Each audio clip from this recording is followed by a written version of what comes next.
I love to go to different worlds and just sort of immerse myself in them and just sort of watch, participate, until you get a true understanding of this world that you're in, and then you get some unique insights. I think the problem with movies today is that they're watching other movies or MTV or television. They don't really go to where this stuff all came from. So consequently, you're getting second, third, fourth hand, you're getting basically cut and paste movies where they're just pasting the parts they like from the movies, the television shows that they saw. And there's nothing like actually being there. Once you're there in the world, you understand everything that was completely mystery to you before. You sort of get it immediately.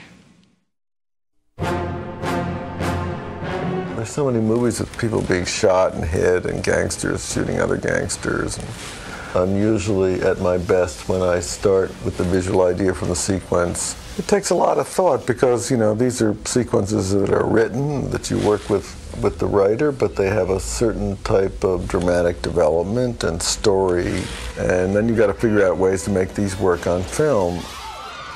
That's why I like, you know, writing my own scripts, because I think about these visual ideas all the time, and I approach it usually from a visual standpoint, so I'm not faced with this problem with how am I going to make this hit interesting.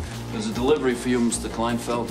And it just takes a lot of thought. You know, you got to come up with the right location, you got to think how to do this that works for his particular character, how you can surprise the audience. I mean, you know, switching the bullets and trying to make that dramatic so you realize that the bullets have been switched just before he tries to use the gun and the bullets have been taken out.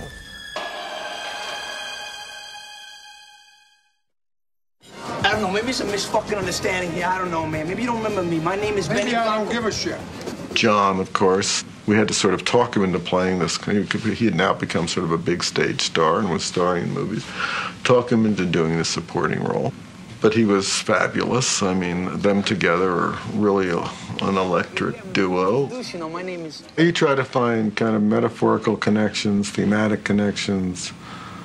You know, obviously Carlito hates him because that's who he was, and he doesn't want to be that guy anymore.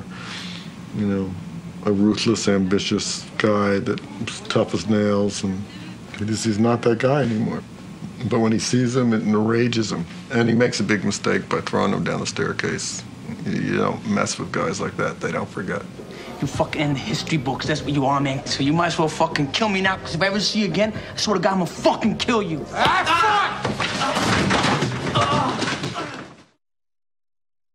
You look at my hands, huh?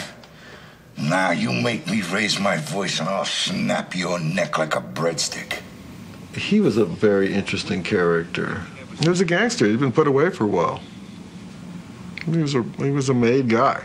You lie to me again, I'll tell you what, you're gonna end up in that river out there. It was sort of funny. We had him in the water out there, and he was not a happy guy. He was kind of getting mad at us, you know, because it was a long night. It was freezing. Even though it was in the winter, he was cold, he was wet, and he was not a happy guy after that sequence. The critical establishment has really in a decline since, I guess, Saris and Pauline Kael stopped leading this group. And they don't write too interestingly about movies. Some of the most interesting criticism you'll read on the web, you know, from some film freak that's just loves movies and gives you incredibly good insights to what you're watching. So it's not surprising to me because what they have to say doesn't make any sense.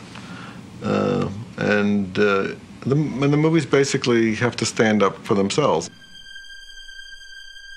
I have no explanation for it except, you know, with visually driven directors like Hitchcock before me, they just don't seem to get it.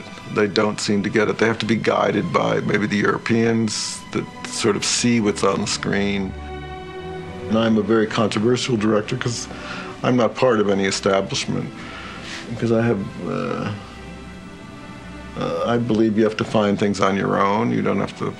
And I think being insulated by power or money or acceptance is not particularly good for your career. I'm not particularly interested in what the establishment thinks is good because I don't agree with them.